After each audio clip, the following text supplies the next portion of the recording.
the woman you gave me. Oh, no, that's right. Those tall ones. So that's the one they make the sweet syrup out of. It's mainly, I think, in Mexico they have a lot of that.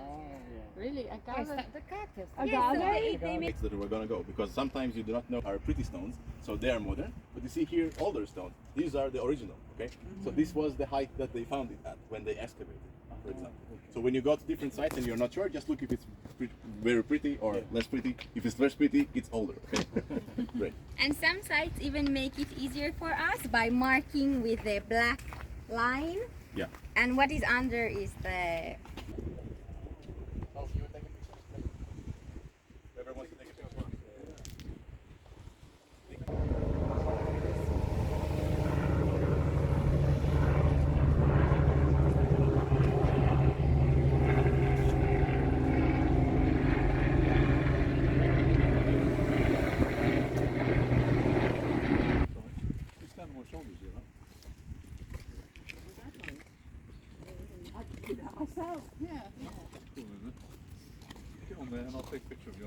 Very important. The name in the stone is very important because this is the only stone we have which was found in the theater which mentions Pontius Pilate, okay, the governor that crucified Jesus. Okay, it happened in the Bible, which is very important for us. Okay? Reconstruction, yeah. And it's in Latin?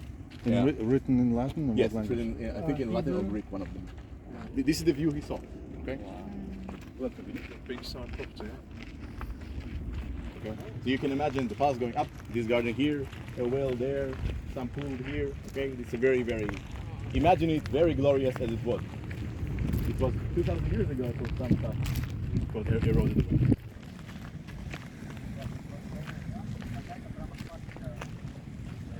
Okay, we see a hole in the ground. What a well, excellent. Well, but we have the sea here, so why are we doing a well here?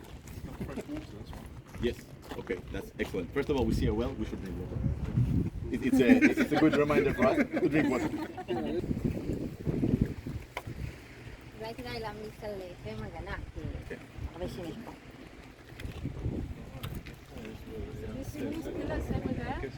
These one are more recent. yeah, these are recent because they look modern, but you can see different bases there of the original Give an ones. idea of. What do we see? A swimming pool. Exactly, we see a swimming pool. Excellent. I just read it there. Yes, excellent. It is a swimming pool. Scott is right. Here in the palace, it's a small structure because it's only a palace. As I remind you, he made the whole harbor on the sea where there wasn't a harbor. Okay, so we're gonna explain now. You probably don't see because you're far away. I'll explain soon. Okay, so what you see here, just imagine a two-story palace. Okay, on the sea, like it's the best location in the city. Okay. Nothing better. As Scott said, in the middle they had a pool because why swim in the sea when you can swim also in fresh water? So they had a pool here. They had a bathing house. Everything a king needs is here. Okay, so this is like his luxurious place. Sorry, yeah. So this is his place. This is where the private house is, the public house, and if we have a courtyard, it's very likely that the governor sits here in his palace and looks at the courtyard. Place to be the place where the governors judges people and hears their cases and decides what to do with them. This is in Jerusalem. Pontius Pilate lives here, but we Paul, excellent, Paul. Okay, we have Paul. If you remember the story in Acts 24, Paul is in Jerusalem. He's preaching the gospel, and the Jews hate it. Okay, they hate it so much they come to the governor and say, "Hey, you have to kill him."